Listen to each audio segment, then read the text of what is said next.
jump into that. Just real quickly, the book, it's a pride and joy. I actually never really anticipated writing a book, so super excited that I happened to write one somehow.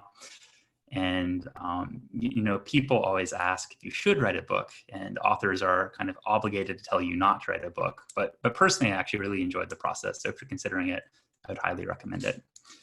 So what I wanted to do is just like talk through a handful of sections of the book that have been kind of the most controversial or the most interesting, and kind of talk a little bit about what the book says and maybe how my thoughts may have evolved a little bit over time.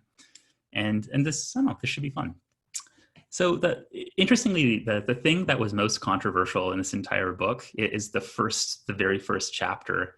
And I'm assuming in part that's because people never read past the first chapter, and when they wrote articles, they just had to focus on whatever they actually got to. But it was this idea of like sizing teams. And so something I've been like a firm believer in for a long time is that really simple things that you can just do tend to work better than really sophisticated solutions. And so when I think about organizational planning, I basically call this like org arithmetic, or like the rule of 6 and 8, where I think you can literally design any engineering organization. The best possible way is just to divide the entire headcount by 8. That's the number of teams you have. And then divide the number of teams by 6. That's the number of managers and managers you have. And then you divide the number of managers and managers by 6, and that's the number of like directors and so on. I've never found any way that works better than this. And this way actually, I think, addresses many kind of common flaws in org design, where you often design around individuals and you end up in really lopsided orgs that just don't quite make sense. If you've never tried this, and why would you? You might think org design is like a sophisticated science of some kind. I think it's just an amazingly useful exercise to just sit down, take your current org, run this exercise, just divide it by 8. That's the number of teams. Figure out kind of what are the different areas you think are worth having a team around, and see what happens, and see how close your org chart is to that or isn't. I've just found it to be remarkably effective. And it works even better, I think, for kind of planning into the future. So something that I found as you talk with smaller companies is that you often don't have like a plan about what the org looks like next year. And that makes sense. Like if, depending on where you are, like any time spent on anything other than getting in market and kind of selling the product, improving the product, like winning as a business, might not really make that much sense. But once you start growing a little bit quicker, like once the product actually starts having fit, taking just literally 2 hours every 3 to 6 months and just thinking about where will it probably be next year, divide that number by 8, run the org plan, figure out like how many managers will you need a year from now, how many managers and managers, what does your bench look like, can you evolve it? It's just such a useful exercise, and it's so easy. You can take a spreadsheet, you can do it in literally less than 2 hours. And the hardest part is, as always, like getting accurate headcount data from like whatever people software you have. And if that's the hardest part, like it should be like relatively easy overall. So I just think doing this works so well. But yeah, people have really reacted to this, like at times, like with some anger that you could approach it this way. Honestly, like it just works. I would really recommend trying it. But rules of thumbs are not mandatory rules that can't be broken. So some teams, like if you're working with the same group of people for 4 years, you can manage them really differently than if you're working with a group that you're hiring so quickly, or you've worked with most people like an average of like 4 to 6 months. If you work with a team for 4 years, you know what they want. They know you. You don't necessarily need frequent one-on-ones with the team that you're that close with. You can do totally different things on the edges, and I totally respect and acknowledge that. But think about it, give it a try, and see how it goes. If it's such an obviously bad idea that no one should ever do it, I would recommend just trying it and seeing what happens. I think you might be a little bit surprised by it. The next one that also had a little bit of controversy is this idea of just like 4 states of teams. So I often find that people want to think about teams kind of consistently, where like, oh, there's this one way to deal with teams, and you should always handle teams in the same way. My experience is quite different. My experience is that when teams are really on fire, that you have to be, just going to jump back to a question from Matt Anderson about kind of sizing remote organizations this way. So it's a great question. I think we're all temporarily remote. At my previous role at Stripe, we were about 25% remote in engineering. I've never done this with a fully remote organization in terms of like sizing with the 6 and 8 rule. I did manage a couple of remote managers who had remote teams in the previous organization that I was working with. And also within COM, like one of our teams is a fully remote team, our DevOps and infrastructure group. I've never done it with a fully remote organization. My inclination, though, is that this should just work. My experience is that as a fully remote manager, your management overhead is a little bit higher than in terms of people in the office. So I think you might adjust the numbers a little bit. Maybe you take that 8 down to like a 6 or something like that. But my inclination would be this would just work. But I'd love to hear back if you find it didn't quite work out that way.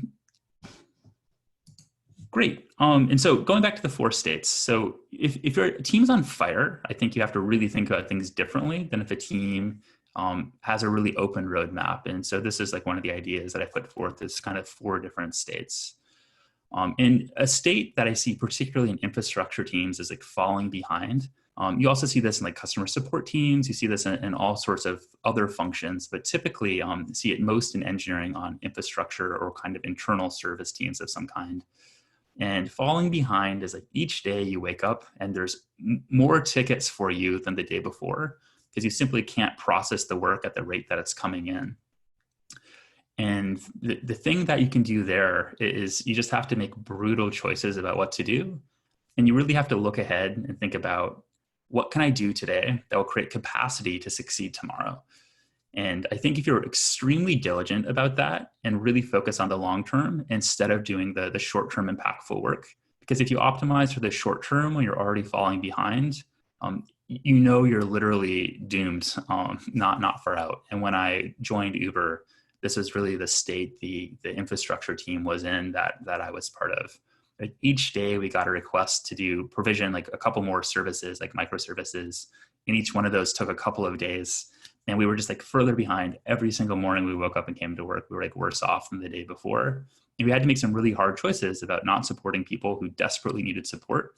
And initially the business is going to think that you're really doing the wrong thing, and you have to really spend time explaining the story of what you need to do to support the business in 12 months, in addition to kind of sustaining it today.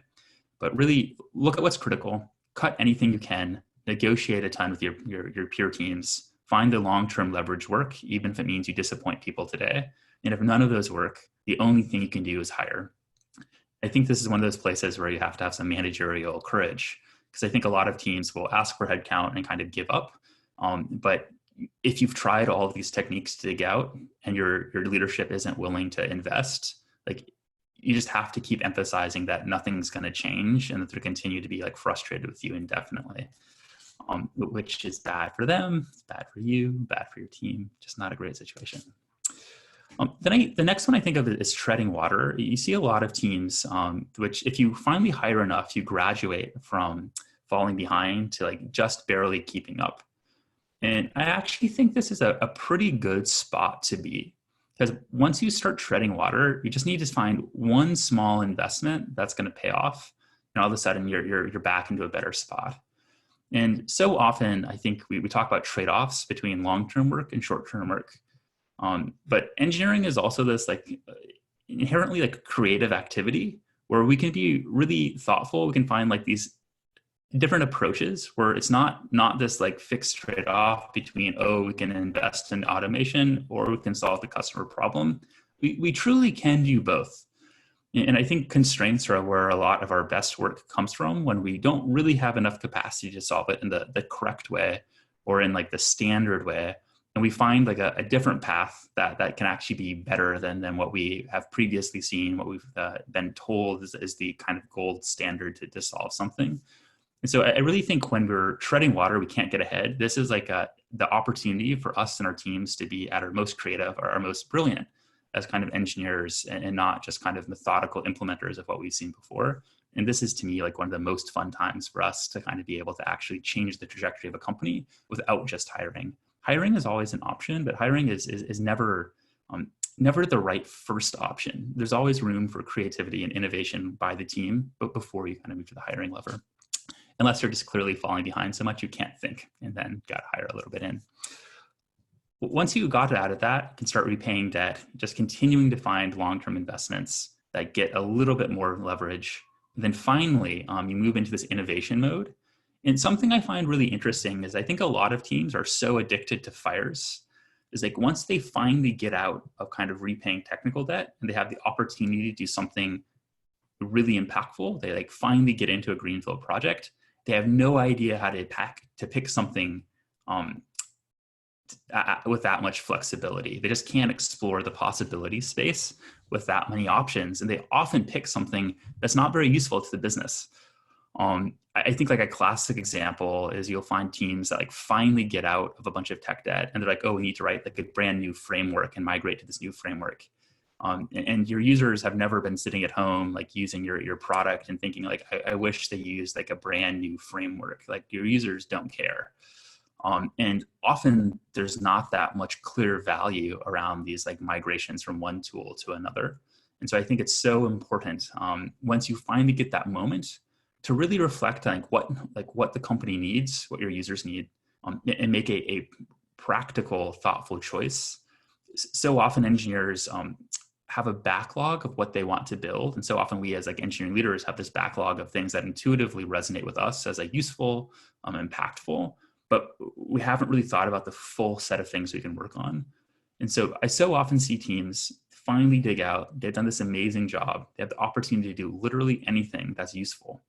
And then they build something that just gets them right back into the slog again, that actually is not valued.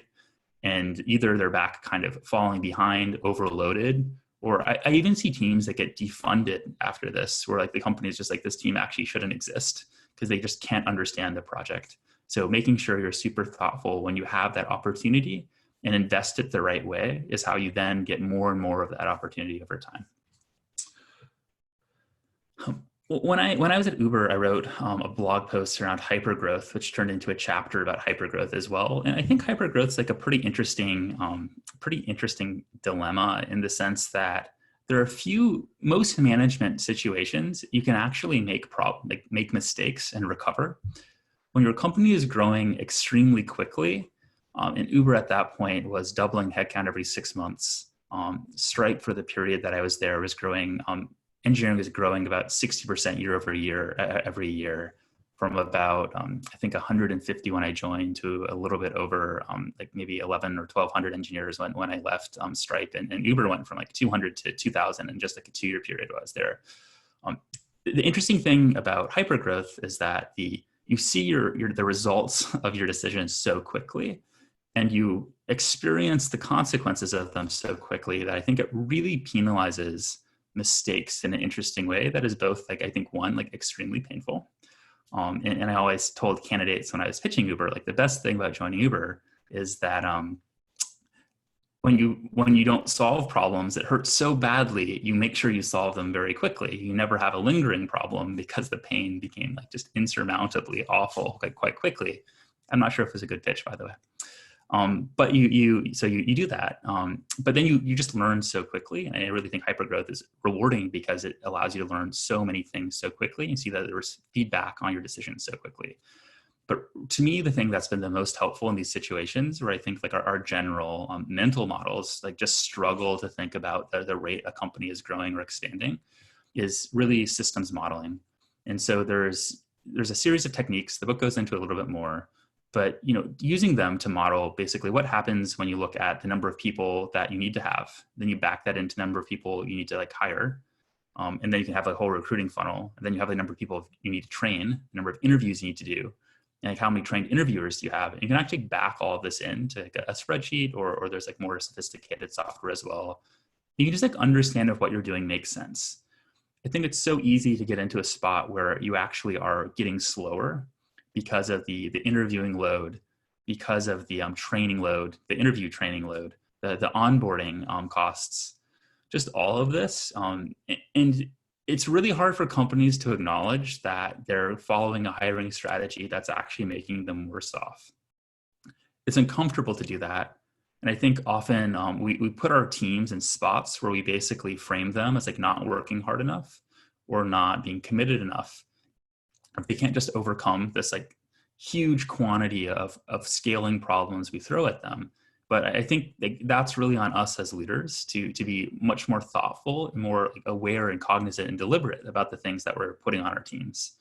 And so I think just taking the time to model out how does your full funnel work, including training of the interviewers, including onboarding, including retention, and like really looking at that and understanding like how fast can you grow and how does that impact product velocity now if you do that level of growth, I think is so important. And that's really, to me, just the core theme of the book is like, how can we be more accountable and responsible for our decisions?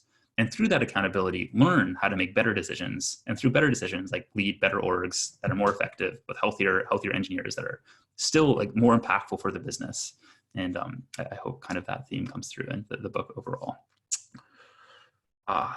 Strategy, another one. So I think strategy is kind of like an overloaded word. It's pretty hard to say what strategy really means to most folks. There's a great book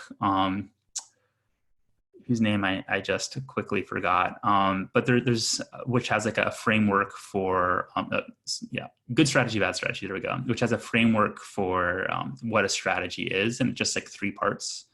It's a kind of analysis of the status quo, like how are things actually now? It calls it a diagnosis. It's guiding principles, like what are the general approaches you want to take to improve? And then it's like actions, like what specifically will you do to apply your guiding principles to the diagnosis? The most interesting thing to me is I've applied this approach like a number of times over the last like several years, is that the biggest challenge is I find like often people don't agree on reality.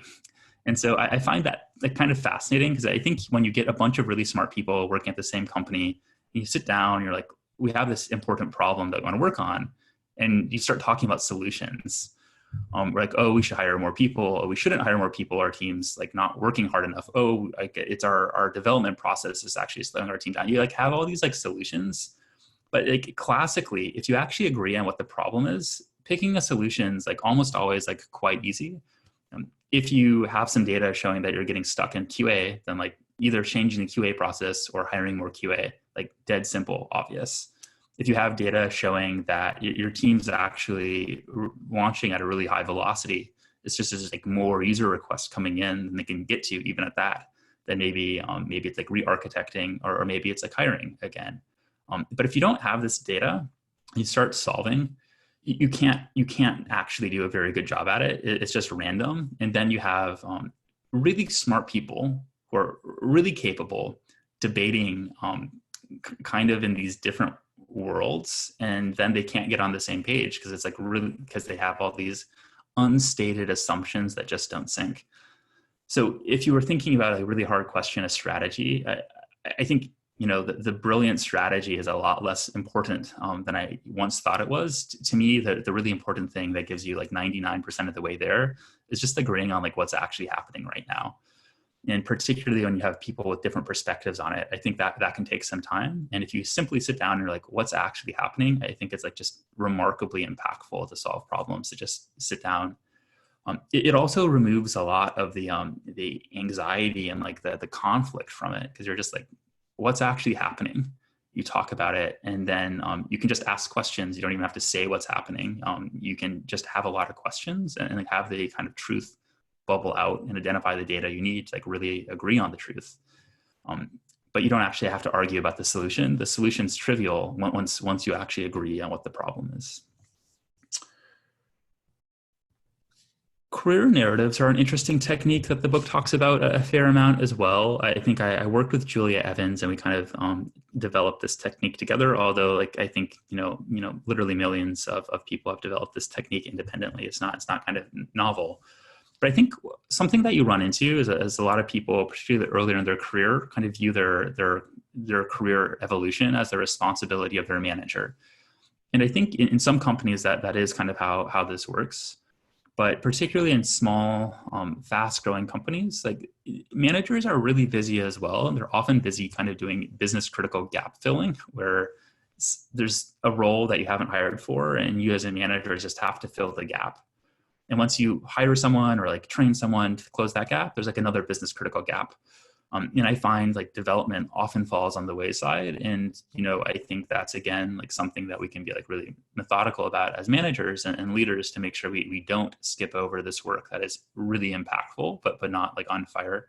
But it's not always going to happen. And so we developed this idea of a career narrative, where it's really pushing it a little bit back on the individual to think about like what they want to do to develop themselves and what their goals are, and really asking them to bring that document.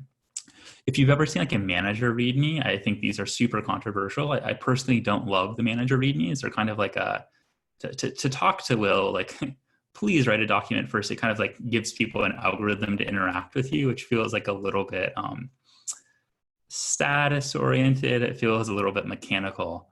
And I just like, I've never quite been able to get into them, but like a career narrative is more like the person on your team. It's like, here's how I want you to support my growth. And I think that's like a really powerful conversation for people to have. And I think it really has to come from them at a certain level. I think as a manager, you can give them questions, you can give them like themes, you can give them role models and talk about how the role models have done their own evolution of their careers. But you really do have to have some of it come from them. You can't just give them the career that you would assume for them. They have to bring it to you. And I found just having a written career narrative is incredibly impactful. And you can just review it every 6 months, every year. It really would depend a little bit on the company. Just to identify areas of development and growth. Because that's the other thing that I think is really helpful, is that as you really focus people to like talk about what they want, you can focus them to move away from these really transactional things they want, which is like, I want to have this title, like I want to have like this, join this meeting, or things like that, which are like scarce resources that you can't just give everyone access to this one meeting. The meeting no longer works when you have more than like 6 or 7 people in it. So how do you like take away kind of status as the thing that people focus on for growth, and instead like really push them onto development? So speaking, group leadership of projects, writing, access and communication to executives, which is like a kind of a mind-blowingly challenging skill for people early in their career who haven't been exposed to kind of the executive mind, if you will. And this has been something that I think is incredibly helpful. And just like maybe like riffing on this idea, just like real quickly, I've also spent a fair amount of time kind of thinking about like, how should we as leaders think about our careers? And I've kind of developed like a thought, but people get so stressed out about having the right career, and we have so much time. I think, if we're an engineering leader in 2020, we're some of the most privileged people in history, and certainly some of those privileged people right now. And it's okay to like be methodical and thoughtful about what you want. Like there's going to be a lot of opportunity, but I find a lot of people have this privilege, have this access and opportunity, but keep taking jobs that they hate. And I think it's really kind of interesting to think about how our view of what expectations should be for us in our careers, and then our needs get like swallowed up, because I think often some people aren't even really clear about what they need from their careers or from their roles. And I think it's really kind of terrifying to see at times. And so like the thing that I've thought about is that no career has to be a straight line. And what you need from your career and your job over time can change. I think I'm like quite close to having my first child. And I think my amount of availability for some of my writing, some of my kind of speaking is just like way lower. Like even just the mental capacity to think about writing something professionally is just like vastly smaller than it was even a couple months ago. And I think it's okay. I think you're a person, you're not a machine. If you have to listen to yourself and think about like what you need to get. And so something I've thought about as like the way to think about different opportunities and what you want kind of at different points in your career is thinking about like, how do you develop your network? And like the people element, like, going to larger companies at certain points, like creates this amazing breadth of connections that is so valuable to you throughout your career, no matter what size you go on to later. And it's so much easier to develop a huge network if you go to a large company. You just can't really do it with the same level of effort at small companies, because they're just like much smaller. There's fewer people. You can actively network outside of it, but at or like kind of with no effort at a large company, you'll need like thousands of people. Pace, I think at different points in your career, you have to think about like managing your pace in terms of just like the amount of work you can actually put into your job versus balancing with the other things around you. And that can be family, that can be causes, but also I think like, I see a lot of people who just like bounce from burnout to burnout, and it's unhealthy. And I think it's easy to get caught up in that. But if you can't really do your best work when you're on the edge of burnout all the time. I think just finding some ways to create some space for yourself to pause and heal. And also, like, I think this is an important advice for your team. I think you've all, I'm sure, led people who are just on the cusp of burnout all the time, and recognizing that and figuring out what they need to do to like change their approach to work. And it might be changing their relationship with work and what they need. Like, our jobs can't give us everything we need, right? They can only give us like part of it. And then the last way I think about is that learning and prestige. I think you really have to be methodical as you think about managing career, like in the long run. Like, prestige really does matter. Like, working at companies that are successful, that are well known, really does like open up doors in powerful ways over time. And I think you can't ignore that as you think about what your long-term goals are. The number of outreaches, the number of connections, et cetera, really increase as you have prestige. And I think if you come in, so I went to Center College in Kentucky, which is not a college that any of you are familiar with. And even if there were a lot more people, also not a college that anyone would be familiar with.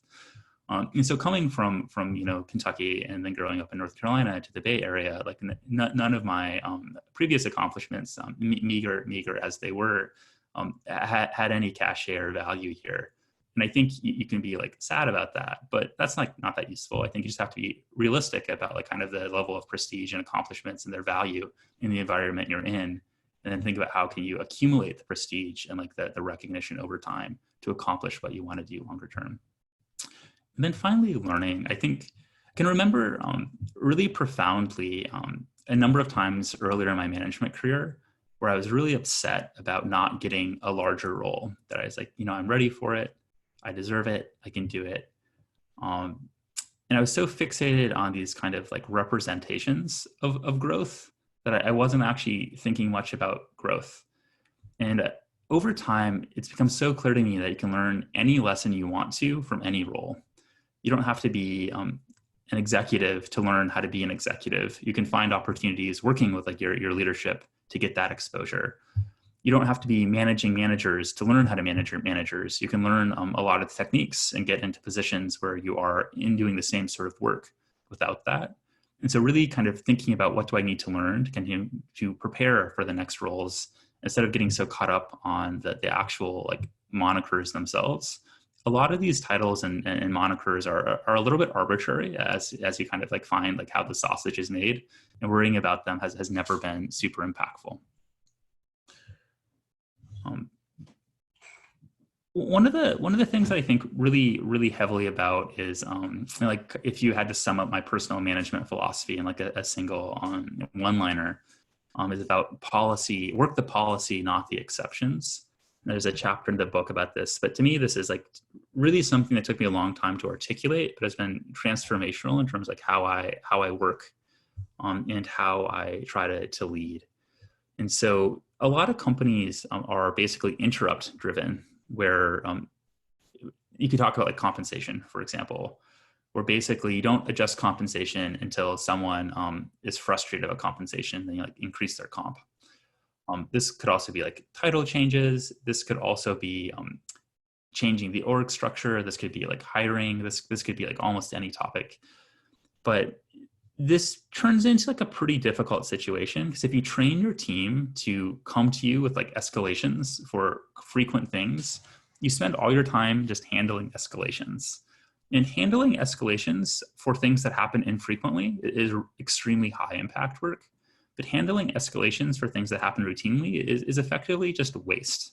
It's not very useful. And I think it's not only not useful, this is kind of the fundamental precondition of politics, because you're training people that they will get different results by advocating for what they need. And generally they'll get the best results by advocating in private with you for what they need.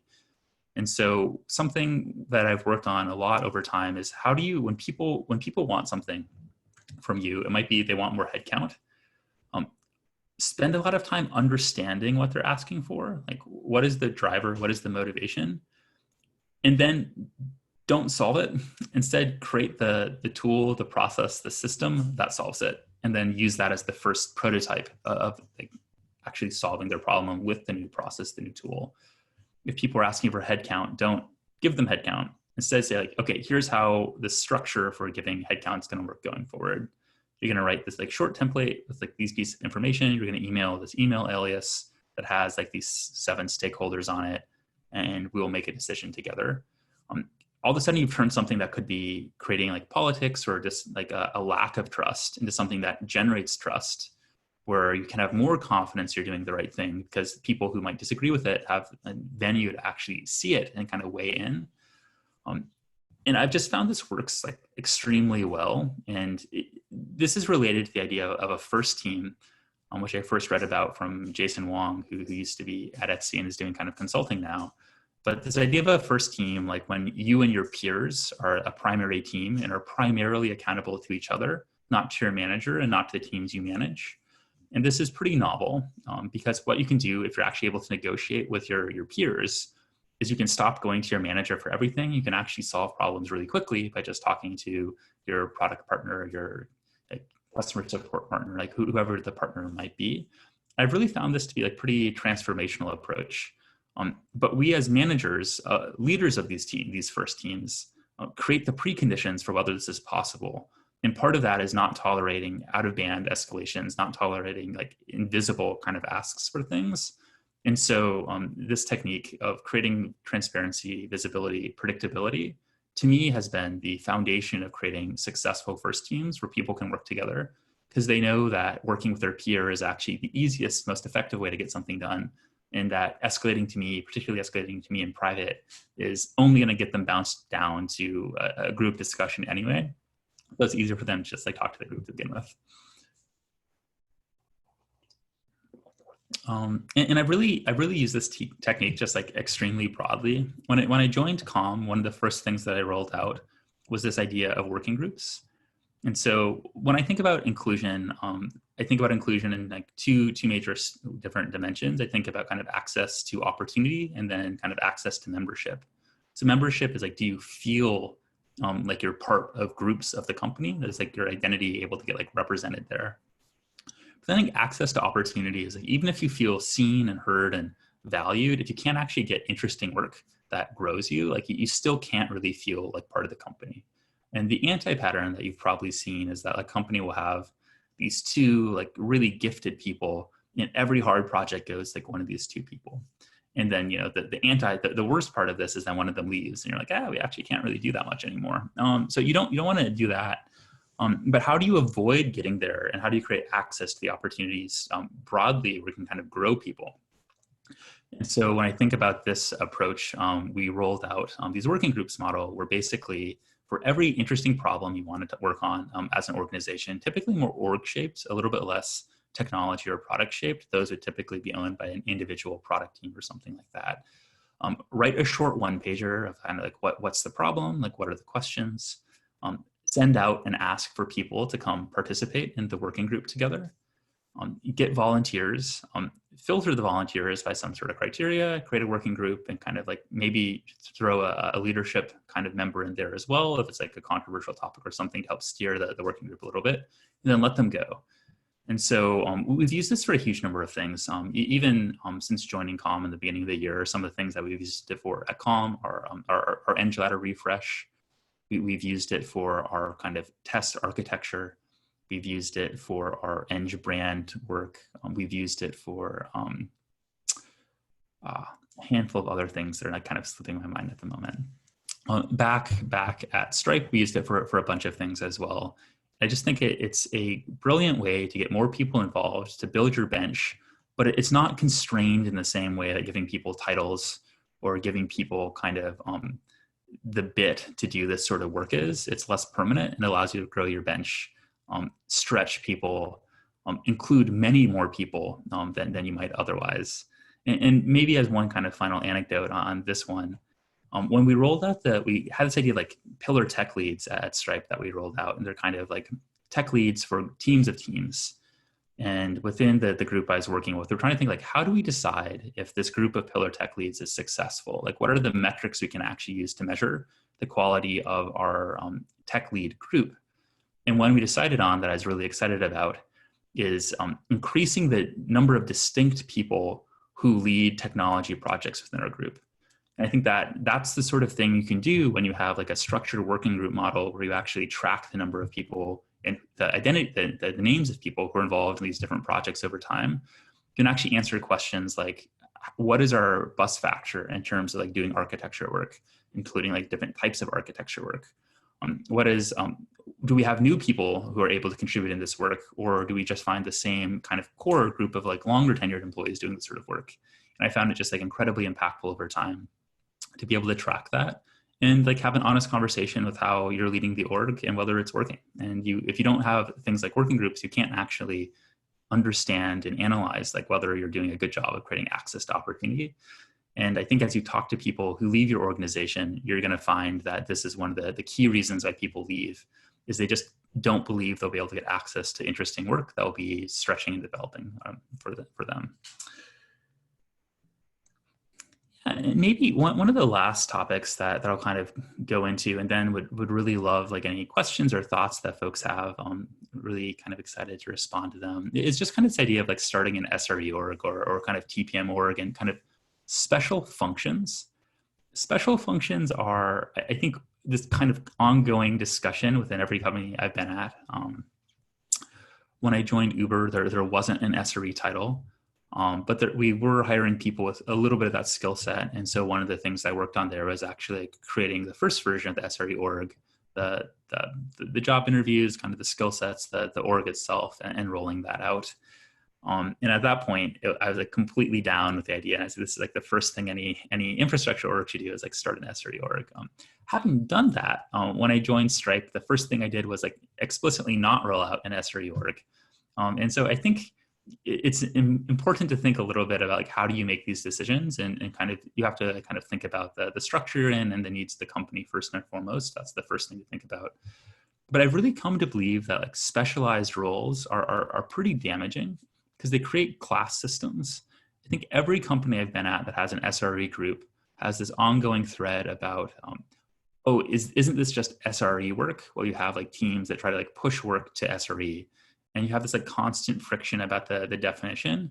And there's a real sense that roles that are not software roles are second tier in a lot of organizations. It's not true in many organizations, but when you start getting large enough, you always have some people who have been in organizations that view these other roles as secondary. This happens with QA a lot, where someone's been in an organization where QA is viewed as a second tier role. Then they go to a new organization and they assume QA there is also a second tier role, even if it's like a really elevated, high impact kind of automation forward approach to QA. And so this is where I've increasingly moved away from the desire to have different roles instead of SRE, instead of QA, really just having everyone be software engineers, but then having different teams. Like, how do you keep the role, the work in the team, not in the title, is something I've been working on more and more over time. And I really think it reduces this perception, this kind of default perception that different roles are secondary, less important, less skilled. And I think in terms of building the sorts of organizations we want, where people collaborate cross-functionally and thoughtfully, this has been a really impactful approach. TPM's a little bit different though. It's just a totally different skill set. So roll out TPM a couple of times, and I think, yeah, it's pretty hard. And I think if y'all have TPM groups, I think that the first thing you learn about TPM is that TPM is different at every single company. There is no like golden standard of TPM.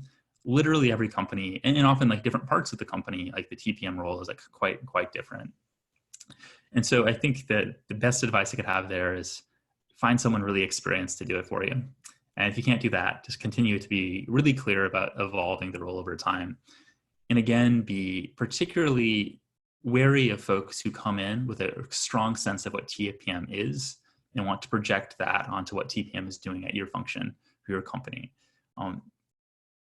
No company has these different roles in a gold standard that's consistent across the company. Even Google has like different versions of SRE within Google, to various levels of variance.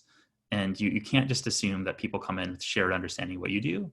And a lot of people don't really spend a lot of time understanding how companies work once they come into it. So you have to be deliberate about educating them, not assuming that they'll understand the nuances of kind of how you've done these specialized roles in the past. Okay, well, last quick one. Talk a little bit about migrations in the book. This is something I feel pretty strongly about. Joined Uber, we had I think 20 to 30 services, something like that. When I left, we had a little bit over 2,000 services. That was actually one of our most impressive migration projects. We did deprecate the monolith there, and it was like a tremendous amount of work. It's not clear it was the right work in the long run. We created so many services, and man, is it hard to maintain that many services. And I would think almost every company takes some time like running into these problems. The things that I really think about when we think about migrations are kind of like a few folds, but the first is I think you have to have a really clear reason for why you're making a technology change. Most technology changes at scale, like moving to different programming languages, moving from on-prem to the cloud, moving from monolith to services, tend to have bad justifications, is my experience. The on-prem to cloud is classically, the math is kind of what you want it to be. The classic explanation is that doing it on-prem is 30% cheaper than doing it on the cloud. You can definitely get that calculation to come out. But you can also, as you do the fully loaded calculation, you can get it out to come out different ways. And so I've seen kind of the same people or different people come up with radically different conclusions about these things. So I think first, you just have to be really rigorous about making these investments. Technology migrations are probably the biggest investment you'll ever make as an engineering leader. But they often just don't have much rigor, and they often get started kind of grassroots and they take on a life of their own. They take up a huge amount of the engineering capacity, and you've never really had a discussion about whether it's the right thing to do. So that's the first thing I think is important. And increasingly over time, I really think just being methodical, having the conversation, and then holding people accountable for following the org's decisions is something that's incredibly impactful. There's definitely folks who want to do it their own way. And my personal belief is that standardization of technologies is like the most productive thing you can do in terms of creating leverage for your engineering organization. There's a unique opportunity if people use mostly the same tools. You can actually invest in those tools and make them better, and everyone gets more productive, and there's no risk. Any other kind of approach with having many different technologies, there's risk and there's increasing cost. Standardization is this like unique approach to creating leverage for your company, and I think that companies don't utilize it enough. And yeah, that's sort of my list of kind of themes from the book. There's a lot more in there. It's kind of a wide-ranging book of sorts. But love to kind of take any questions for the next bit and kind of answer them as they come. Thank you so much, Will. That was fascinating. Would you like to launch the poll as well while we have people? Sure. How does that work? I will launch it now. So if everyone wants to take a second just to fill out the poll, and then feel free to enter your questions in the Q&A feature. And we'll give everyone just a few seconds to fill out the poll. Cool. There's a question from Matt, and I'll just take a second to kind of answer that one. So Matt's question is about the software engineer title at his company, and how do you kind of set expectations around SRE if you don't actually have an SRE role or title, and everyone's a software engineer, but you do need people doing kind of SRE style work.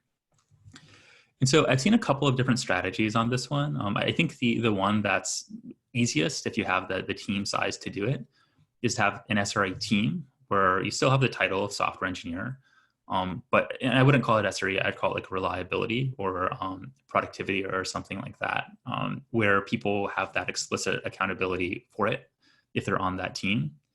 A couple of other strategies though, something that I see a lot is this kind of champion model, where you have like each team has a security champion, or each team has a reliability champion, or a efficiency, kind of like a cost efficiency champion or something like that, a performance champion.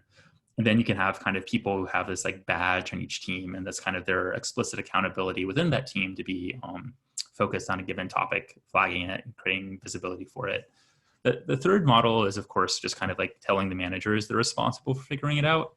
I think, a lot of companies do that, but man, you can make the management job really hard if you do too much of that. Another question from Daryl. Yeah, managing international teams and applying themes outside of the US. That's a great question. So I've worked with a decent number of international teams. When I was at Uber, we started an office in Lithuania, in Vilnius. And I think it got up to maybe 15 by the time I left. And I think it's grown to like maybe 25 or 30 since then. And so then at Stripe, we had a pretty broad presence. We had some folks in Singapore, we had folks in Dublin as well, and like a kind of a smattering folks kind of around the world working remotely. I do think, interesting question, I think there is sort of a cultural imperialism that Silicon Valley companies take to expanding outside of the US, where I think generally speaking, Silicon Valley companies project the SF culture onto the foreign or international teams that they work with, and often are like a little bit willing to kind of like assume they'll just gleefully adapt to kind of whatever we're used to. And I do think it's important for us to be increasingly thoughtful about not just pushing kind of our approach onto other teams and other kind of geos, and kind of understanding their cultural approaches and so on. And I think the one that I found like maybe most startling is like when we went into Vilnius, the idea of eng management there was radically different. We're like talking to the eng managers, like, well, typically how we do it is like once a year, I'll sit down for like 4 hours with a person, and that will be like our interaction together. And I'll give them a performance review and like talk through everything. But basically like no one-on-ones, no like skip levels, just like once a year, we'll spend like 2 to 4 hours together, and that's it. And I was like, oh, well, that's pretty different. I don't know how to do it that way, really. Although I guess earlier in my career, I did have managers who sort of implicitly did it a bit more that way. So yeah, I do think there's differences. I do think there's, on average, I think it's useful to kind of standardize at a company how you do it. And I do find that the Silicon Valley model works to like a definition of working that I'm comfortable with. But I think the most important thing is like talk about why you're doing it and like how you decided to do it, and to make sure that you have like the mechanisms for people to surface things that aren't working. I think having some flexibility and adaptability is really important, particularly when the time zones are far enough off. Really making sure people understand the thinking and reasoning and justification, and not just like what the requirements are, I think is super important.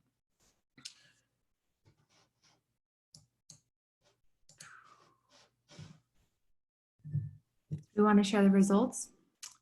Sure. Cool. Can you see? Mm-hmm. Awesome. So we have like a handful of things and kind of like what people are thinking about. The top two, which I didn't really get into a whole lot, were measuring velocity in teams, and then managing tech debt. So maybe just a few thoughts thinking about managing velocity in teams. It's pretty interesting when I talk to engineering leaders. I think there's kind of like two different versions of this. I think there's folks where there's like not much interest from their like leadership peers about the velocity metrics. And then there's folks where like their CEO or someone wants like extremely detailed sprint metrics like every single week. And there's not much in between. And so I think it's what you do is like pretty radically different. I think this idea of like input and output metrics, and I think they're pretty valuable to think about. There's a lot of things that you need to measure as an engineering leader to improve the quality of your execution. And I would think of this as your input metrics. And so when I think about input metrics for kind of how well is your team working, I think about things like that. If you've read Accelerate by Nicole Forsgren and co, they basically have 4 metrics they use to think about velocity of engineering teams, which they've done some research against. But it's kind of how often the size of your deploys, how often are you deploying, how long does it take from merging to kind of being fully deployed, the failure rate, like how often do deploys have to get reverted, and then when you do have to revert, how long does it take to restore functionality? And they did a bunch of studies where teams like score highly on these, do much better. And then they also have a bunch of practices that they've studied and how do they correlate with having kind of strong performance on these things like trunk-based deployments, et cetera. So I think these are really helpful for you to figure out where you should make investments within your team. Should you improve your test pipeline? Should you improve your deploy pipeline? Should you add some, like, where should you add value there? The problem is they do a terrible job of explaining how things are working to people outside of engineering. And so I think they're extremely helpful for you and your team to make investment decisions. Very bad scorekeeper in terms of explaining to people how you're doing. And I think where people often run into problems is like not decoupling. Like the way you should explain your velocity impact to the company is radically different than the data you need to actually debug your performance and optimize performance within the team. In terms of like how you want to explain the value to the company, definitely tricky. I think once you get large enough, you end up in like the joys of like OKRs, having clear teams, like KPIs, goal setting reviews. And I think one, yes, a bit of a slog. Two, often works quite well, and I think forces you to have the right conversations. When I think about KPIs at this level, the kind of rule that I've used for a while now is, what are like the 3 or 4 pieces of data that an external person would need to evaluate if your team is doing well? And I think that's a really helpful way to look at it. I think people so often want to push internal metrics that resonate with them, but just don't make sense to other people. And often the second biggest flaw that I see when people try to do this work is they find defensive metrics. Every team, when you're first asked to give metrics to like measure their impact, the first approach is always like, what is something I'm entirely accountable for that's safe, where I can not have to depend on other people, versus like something that actually reflects the real execution. It's so important when you're trying to figure out like your accountability to the company to find a measure that actually measures what you're doing that's useful, not a measure that you feel totally responsible for. You should veer towards joint accountability of measuring the right thing versus safe accountability for something that doesn't actually measure the right thing. So a good example of this could be, and we're talking about this a little bit right now at Calm as we're thinking of how we scale our quality assurance team. It's like, how do you know if you should add more people onto QA? So one version of this is basically how long do tickets spend in the waiting for a QA stage? And I actually think that's like a pretty good measure. You can make this more complicated in sense of like, what about tickets that should have never gone to QA? Like, how do you penalize, how do you filter out tickets that are actually like, shouldn't have been added there? Kind of like narrow it down more and more and more in terms of like other teams like making process errors, and how do you avoid getting responsible for that? And that would be like a truer measure of your performance. But like what the business really cares about is not your performance. The business really cares about the value of the function that you're contributing to. And I really think focusing on that as opposed to what you feel comfortable being accountable for is incredibly important. Yeah, those are the biggest ones I would say kind of on that dimension. Just really quickly, like how are we actually measuring velocity of our engineering team right now? I'm not a huge believer in things like sprint points, et cetera. I just think they're not that helpful for measuring the velocity of a company. They're great for teams to like measure their own velocity and to debug and understand and to like estimate. I think they're really helpful there. But I think if you as like an eng leader of like 12 teams are looking at their sprint points or something, people are going to start gaming it, and the value of it will decline, I think, considerably over time once you start setting targets around it. Instead, what we're doing right now is we just have like 3 things that we're measuring, and we want to make sure we have kind of targets for them, and we want to make sure they're going up over time. The number of experiments we're doing, like literally A/B tests. And then within experiments, we want to have the percentage we want to succeed, be neutral, and fail. And we want kind of a third of each. If all of our experiments succeed, it means like we lack ambition in like the scope of our experiments. 2, we call this like big bets, but really it means like significant new product functionality, things that are large enough that we can't just like test into them incrementally. You can't just like hill climb to them, but are actually like substantially new product innovation that we want to like test with our users and see how it goes. The third one is investments. We want to make sure we're doing some technology investments. If we're not, it means that we're implicitly kind of accumulating a lot of technology debt. And so by setting targets against these 3, I think we can have like a great high level conversation. And we can also then talk about, are we doing the right experiments, the right big bets, the right investments, and kind of hold ourselves accountable there to some criteria. I think it's a great high level conversation because it gives you a sense of velocity without getting into things that are super ticky tacky that I think are just like not that interesting to talk about. Like I don't really get a lot of value from knowing if you got like 40 sprint points or 400 last sprint. But to me, it's kind of thinking about like how many things are we actually shipping. Again, longer term, I think that's kind of a smallish strategy. Longer term, I do think you end up with OKRs, KPIs, like actually kind of like business impact and results. But the overhead of doing that well is quite high. And I think you should try to postpone that for a while if you can. Yeah, maybe time for like one more question if anyone wants to throw one out there.